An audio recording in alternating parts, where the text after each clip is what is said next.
नाजरीन, ज़मरुद मुग़ल का आदाब। शाद ने कहा था, ढूंढोगे अगर मुल्कू मुल्कू, मिलने के नहीं नायाब हैं हम। आज हम ऐसी ही शख्सियत से आपकी मुलाकात करवाने जा रहे हैं जो हिंदुस्तानी कल्चर, हिंदुस्तानी अदब और हिंदुस्तानी कला जो है उनके, अगर हम ये कहें कि उनके एक एम्बेसडर हैं, उनके सफ़ीर हैं, तो गलत ना होगा। हिंदुस्तान में और ख़ास तौर से जो हिंदुस्तान की सबसे बड़ी ज़बान है जिसे हम हिंदी कहते हैं, या उसके बाद उर्दू, इस ज़बान में ख़ास तौर से हिंदी ज़बान में बहुत कम शख्सियात इस वक्त इस तरह की मौजूद हैं जो ना सिर्फ लिटरेचर बल्कि मौसीकी, मुसव्विरी, इन सब चीज़ों पे ना सिर्फ गहरी नज़र रखते हैं बल्कि हम गाहे बगाहे इनके कॉलम उस हवाले से पढ़ते रहते हैं और बहुत सारे अहम मुसव्विरों पे इनकी नज़में हमें पढ़ने को मिलती हैं। मेरी मुराद अशोक वाजपेयी जी से है। अशोक वाजपेयी जी, आपने हमें वक्त दिया है, आपका बहुत बहुत शुक्रिया। पहला सवाल अशोक वाजपेयी जी आपसे ये है कि चूँकि ये रेख्ता हमारी उर्दू की एक वेबसाइट है, हम उर्दू हिंदी के रिश्तों को कम करने की एक हमारी कोशिश भी है। इसके ज़रिए हिंदी में शुरुआत हम आपसे कर रहे हैं जी। ये उर्दू और हिंदी का रिश्ता कैसे कम हो? शमीम हनफी साहब उर्दू के बहुत अहम लिखने वाले हैं, उन्होंने कहा है कि एक नए मकालमे पर उन्होंने जोर दिया है कि एक नया मकालमा शुरू होना चाहिए उर्दू और हिंदी के बीच में। वो भी ये चाहते हैं कि ये जो दूरियां हैं ये कुछ कम हो। देखिए, इसकी कुछ तो ऐतिहासिक वजहें हैं और कुछ जिसको आप कहें कि एक तरह का अड़ियलपन भी होता है, जुबानों का भी अड़ियलपन होता है, खासकर उनके बोलने बरतने वालों का। हिंदी और उर्दू में मेरे हिसाब से जो दूरी है वो हिंदी ने तो बहुत कम कर ली। हम लोग, मैं और कुंवर नारायण, कुछ बरस पहले लाहौर में थे। वहाँ सार्क लेखकों का एक सम्मेलन था, तो उसमें हम लोगों ने कविताएं पढ़ी। कविता पढ़ने के बाद जब चाय के लिए सब लोग मिले तो बहुत सारे लोग आए, उन्होंने कहा, साहब आप इसको हिंदी क्यों कहते हैं? ये तो उर्दू है। ये तो उर्दू है। तो मैंने उनसे कहा कि देखिए, ये हिंदी उर्दू का जो फर्क है वो हिंदी ने मिटा लिया, उर्दू ने न सिर्फ नहीं मिटाया बल्कि थोड़ा बढ़ा लिया। में उर्दू में एक तरह की शुद्धता का इसरार बढ़ गया, बंटवारे वगैरह की भी उसमें भूमिका रही है, तो ये सब तो है। लेकिन दूसरी तरफ ये भी सही है कि हिंदी और उर्दू की साझा परंपराएं भी हैं, लेकिन इनकी अलग परंपराएं भी। इनके अलग परंपराओं का भी एहतराम करना चाहिए। मतलब जिस तरह की शायरी गालिब या मीर और बाद में इकबाल या फैज़ लिख सकते थे उर्दू में, उस तरह की हिंदी में नहीं लिखी जा सकती। पर दूसरी तरफ हिंदी में जैसे कबीर और तुलसीदास या निराला और अज्ञे या मुक्तिबोध हैं, वैसी कविता उर्दू में भी नहीं लिखी जा सकती। तो ये बात भी हमको मान के चलना चाहिए कि ये दो भाषाएं हैं, ये बहनें हैं, एक ही घर में पैदा हुई, पली बढ़ी, और इसलिए उनका एक पारिवारिक रिश्ता तो बना रहेगा, लेकिन दोनों के कुछ अलग अलग रुझानात भी हैं, उनके अलग सरोकार भी हैं। और बहुत बार पहले ऐसा हुआ है, मसलन प्रगतिशील आंदोलन के ज़माने में जब हिंदी उर्दू के लेखक साथ थे, पहले प्रगतिशील लेखक सम्मेलन के अध्यक्ष तो प्रेमचंद थे जी। और प्रेमचंद अब हिंदी के थे कि उर्दू के थे, इसी पर बहस हो सकती है। हमारे यहाँ शमशेर बहादुर सिंह थे, वो ज्यादातर अपनी चीजें हालांकि हिंदी में लिखते थे, लेकिन वो लिखते थे अरबी लिपि में। मेरे पास एक किताब है जो उन्होंने दी थी जिसमें उन्होंने कुछ करेक्शंस किए हैं, वो सब उर्दू में है। तो ये भी रहा है, लेकिन दूसरी तरफ ये भी है कि हमको ये भी मानना चाहिए कि ये दूरी एक दूसरे को जानकर पूरी होगी। अभी देखिए, बड़ा दिलचस्प है, पिछले दिनों उर्दू के कुछ महान लेखकों की जन्म शताब्दियां पड़ी। फैज़ अहमद फैज़, सादत हसन मंटो, मिराजी,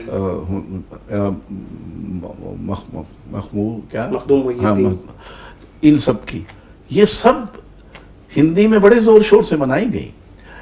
हिंदी की तमाम बहुत सारी पत्रिकाओं ने इन पर विशेषांक प्रकाशित किए। लेकिन अगर पलट के देखें तो उर्दू की किसी पत्रिका ने हमारे बड़े लेखकों की जन्म शताब्दी पर कुछ नहीं किया। अज्ञे की जन्म शताब्दी थी, शमशेर बहादुर सिंह की जन्म शताब्दी थी, नागार्जुन की जन्म शताब्दी थी, तो कुछ नहीं किया। तो ये भी एक वो है। तीसरी बात मुझे लगता है कि जो काम शायद नक्कादों को करना चाहिए, आलोचकों को करना चाहिए, वो ये है कि कुछ एक साझा किस्म का अध्ययन शुरू करें। हमने एक कोर्स अपने विश्वविद्यालय में, जब मैं उसका पहला कुलपति था, महात्मा गांधी अंतर्राष्ट्रीय हिंदी विश्वविद्यालय, तो हमने हिंदी का और उर्दू का एक साझा कोर्स MA स्तर का बनाया था। तो उर्दू के सारे विशेषज्ञों को बैठाया और हिंदी के विशेषज्ञों को बैठाया, और हमने कहा कि देखिए, हम पर्चा रखें 19वीं सदी। 19वीं सदी में आप गालिब भी पढ़िए, नज़ीर भी पढ़िए और भारतेंदु भी पढ़िए। तो ये कोर्स तो बन गया। फिर जब इनकी साझा बैठक की तो उर्दू वालों ने कहा, साहब ये कोर्स हिंदी में तो चल जाएगा लेकिन उर्दू में नहीं चलेगा। तो मैंने कहा क्यों? बोले इसलिए कि हिंदी में तो उर्दू का लगभग 90% देवनागरी में आ चुका है, जबकि हिंदी का 10% भी उर्दू में नहीं आया। तो ये सब भी तो इस सब, लेकिन अगर ऐसा कोई करे कि मसलन सादत हसन मंटो और कृष्णा सोबती इनको मिलकर पढ़े कि इन्होंने किस तरह से एक नई निर्भीकता और नैतिक मुद्दों पर जो हमारे यहाँ छुई मुईपन है उससे अलग कुछ करने की कोशिश की, तो उसमें दोनों को एक साथ पढ़ा जा सकता है।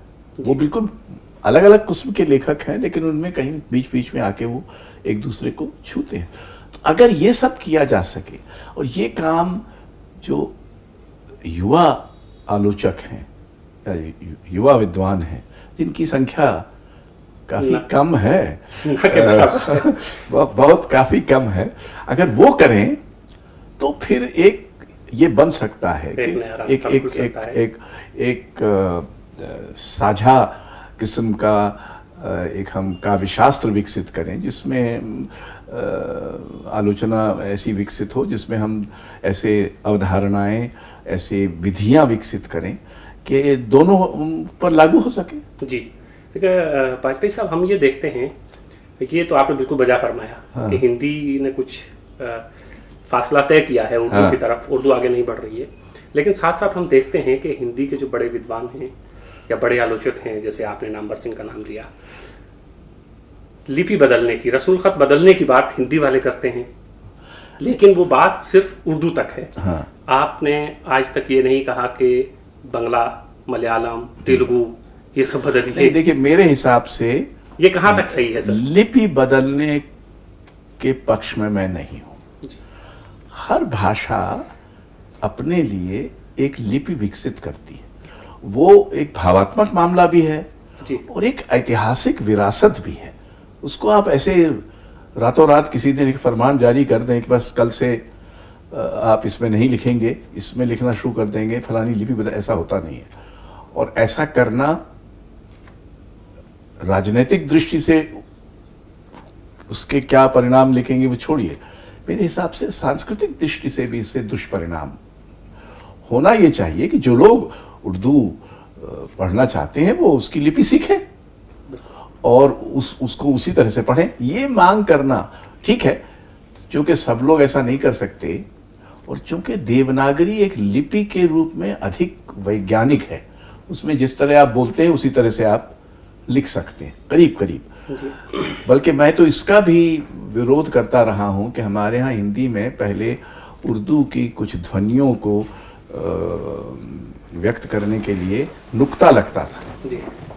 जाहिर है तो इसमें नुक्ता लगेगा, मैं अभी भी लगाता हूं, लेकिन ज्यादातर अखबारों से अब ये नुक्ता गायब हो गया है। और टाइपराइटरों पर भी नुक्ते की सुविधा नहीं रह गई है। तो मैं एक टूटहा टाइपराइटर पे इसलिए काम करता हूं, उसमें ये नुक्ते की सुविधा है और मैं बिना नुक्ते के नहीं लिख सकता। मैं गालिब को गालिब नहीं लिख सकता, ये मतलब मेरे हिसाब से तो एक अपराध होगा। क्योंकि हम हिंदी में ऐसा कर सकते हैं तो उस सुविधा, अब जाहिर है कि हर आदमी नहीं कर सकता तो नहीं करे जी। लेकिन जो पढ़े लिखे समझदार लोग हैं, जिनको थोड़ी जिम्मेदारी से सोचना करना चाहिए, उनको ऐसा कर सकना चाहिए।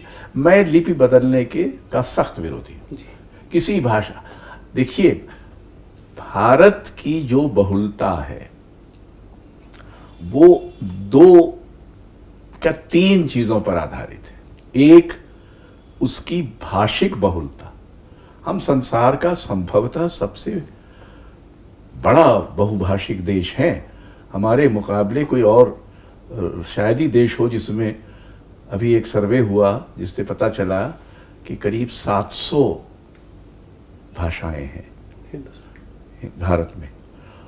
अकेले हिंदी में 46 बोलियां हैं और अंगिका वाले मेवाड़ी या मारवाड़ी को नहीं समझ सकते। तो हिंदी स्वयं इन बोलियों के बीच एक तरह के पुल का काम करती है। दूसरी तरफ हम संसार के सबसे बड़े बहुधार्मिक देश हैं। इतने सारे धर्म हैं, 4 हमने बनाए, 4 बाहर से आए। हम दुनिया का दूसरा सबसे बड़ा संख्या के मान से मुसलमान देश है, इंडोनेशिया के बाद हमारी जनसंख्या। तो ये हमारी बहुलता और हमारी सांस्कृतिक अस्तित्व के लिए बहुत जरूरी चीजें। इनको एक रूप करने की कोशिश, इनको एकसा करने की कोशिश, ये बिल्कुल गलत है और ये बहुत खतरनाक है। क्योंकि जिस दिन ये हुआ उस दिन हमारी वही हालत होगी जो एक धर्म या एक जुबान पर बनने वाले बहुत सारे मुल्कों की हो रही है, जो इस वक्त सूरत हाल है। जी। अशोक जी, हिंदी कविता की अगर हम बात करें जी, तो विश्व स्तर पर जिसे हम आलमी मंजरनामा कहते हैं, क्या हिंदी कविता उस पस मंजर में, उस आलमी सतह पर, विश्व स्तर पर कहीं अपने आप को मनवाने में कामयाब हुई है? देखिए, मनवाने में तो कामयाब नहीं हुई है, लेकिन उस स्तर तक पहुंच चुकी है। ये ताकत है, ये ताकत है। और ये सिर्फ हिंदी में ही नहीं है, ये ताकत मसलन असमिया में, मलयालम में, मराठी में, उड़िया में, उर्दू में रही है।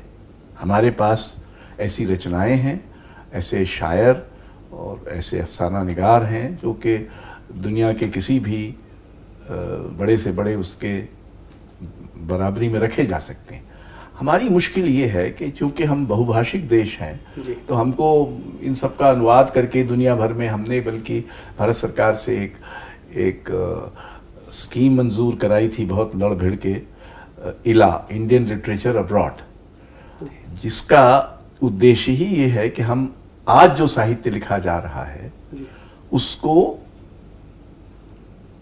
संसार की जो यूनाइटेड नेशंस द्वारा स्वीकृत भाषाएं हैं उनमें अनुवाद कराने की व्यवस्था करें। मसलन अंग्रेजी में, फ्रेंच में, जर्मन में, अरबी में, चीनी में, वो कुछ थोड़ी कोशिश हुई है। जी जी। अशोक जी, हिंदी कहानियाँ जी, अब जो हम मंजर देखते हैं, हिंदी कहानियों में कहा यह जाता है कि बहुत स्पार्टपन है, अच्छी कहानियाँ अब देखने को नहीं मिलती हैं। जैसे हम निर्मल वर्मा को पढ़ते हैं, कमलेश्वर को पढ़ते हैं, तो आप क्या समझते हैं कि कुछ हिंदी कहानियों में, कविताओं में नहीं बल्कि हिंदी कहानियों में पहले के मुकाबले में कुछ गिरावट आई है? नहीं, मैं गिरावट तो नहीं कहूँगा, बदलाव तो खैर आया ही है। असल में हमारे यहाँ थोड़ी शिल्पगत और भाषाई लापरवाही बढ़ी है। साहित्य में भाषा के स्तर पर लापरवाही होगी तो अच्छा साहित्य नहीं लिखा जा सकता। अकेले ईमानदारी से अच्छा साहित्य नहीं लिखा जाता। ईमानदारी जरूरी है, लेकिन उसके अलावा कल्पनाशीलता भी चाहिए, साहस भी चाहिए और भाषागत चौकन्नापन भी चाहिए।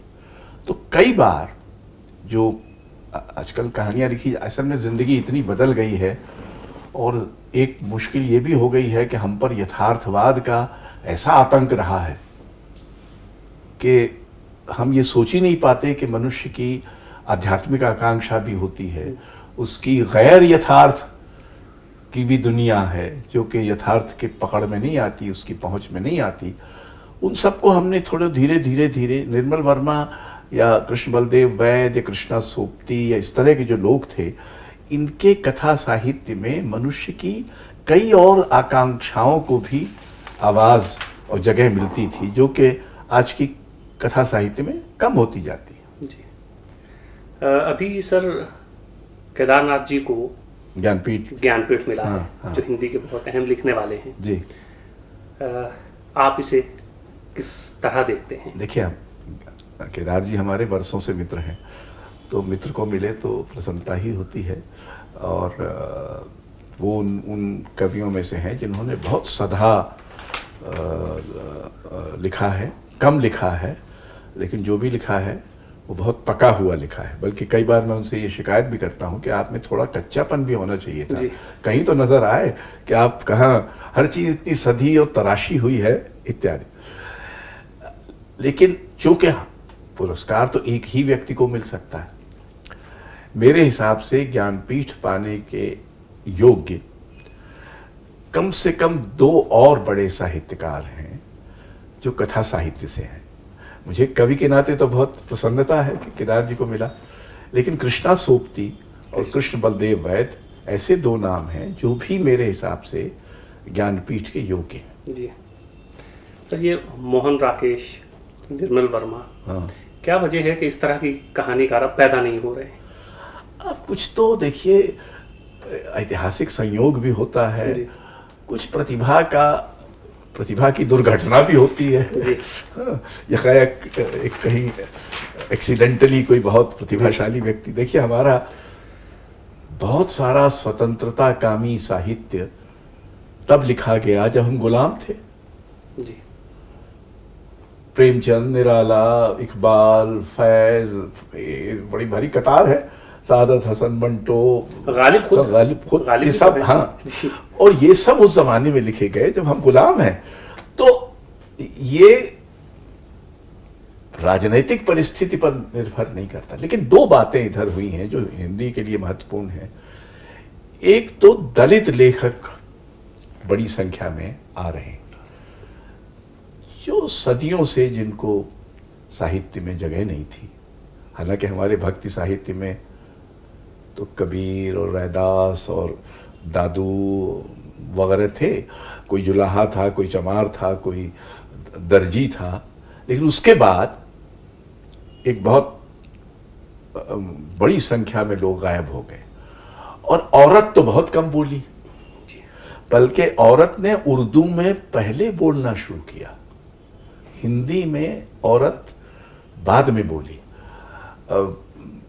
आज़ादी के पहले हमारे सबसे बड़ी लेखकों में महादेवी वर्मा, सुभद्रा कुमारी चौहान वगैरह थे, लेकिन हमारे यहाँ इस्मत चुगताई और रशीद जहाँ इस तरह के लोग कम थे। बाद में कृष्णा सोपती और तो औरत अब बोल रही है, कहानी और उपन्यास में भी बोल रही है और कविता में भी बोल रही है। तो ये दोनों अच्छी बातें हैं जो हमारे भूगोल को, हमारी संवेदना के भूगोल को और हमारे लोकतंत्र के भूगोल को बढ़ाते हैं। एक तो हिंदी में प्रगतिशील एक तहरीक रही है, हाँ, और एक कलावाद, जिसको उर्दू में हम एक को तरक्की पसंद तहरीक कहते हैं, हाँ, और एक को जदीदी, हाँ, मॉडर्निज्म। हाँ। आपकी तहरीरें जो हम पढ़ते हैं तो हमें लगता है कि आप कलावाद के ज़्यादा करीब हैं, हाँ, और प्रगतिशील के बहुत सख्त मुखालिफ।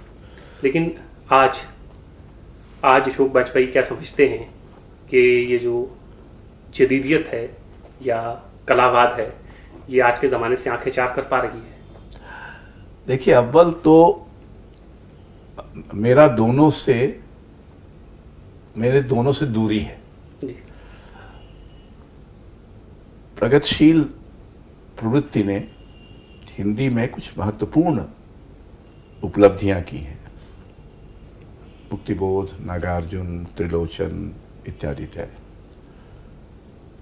लेकिन उसने एक बहुत सकरा वैचारिक बिरादरी भाव भी पैदा किया। तो आप अगर फलाने संघ या संगठन के सदस्य हों तो आप लेखक हैं जी। और न हो तो आपको ध्यान में नहीं लेगा। दूसरी तरफ जिनको कलावादी कह के लांछित इत्यादि किया जाता है, उन्होंने जीवन के दूसरे पक्षों की ओर ध्यान दिलाया है कि भाई निरी राजनीति भर हमारे समय को परिभाषित नहीं करती। हमारे समय में राजनीति के अलावा भी बहुत कुछ है। लेकिन अव्वल तो हिंदी में सच्चा कलावाद है ही नहीं, उसकी जरूरत है, क्योंकि वो एक ध्रुवांत पैदा करता है, वो है नहीं। तो हम तो दोनों से असहमत हैं। हम ये नहीं मानते कि भाई कला कला के लिए है और जिंदगी को उससे, जिंदगी को या समाज से उसको कुछ लेना देना नहीं है। लेकिन समाज को से सरोकार रखने का मतलब वही नहीं है कि मैं आपके सामाजिक सरोकारों से सहमत हो जाऊं। जी बिल्कुल। भाई आप एक तरह से बदलना चाहते हैं, हम दूसरी तरह से बदलना चाहते हैं, आपको भी हक है, हमको भी हक है। और अंततः इससे थोड़ी तय होगा कि हम क्या चाहते हैं, इससे तय होगा कि ऐसा चाहने के बावजूद हम किस तरह की रचना कर पाते हैं।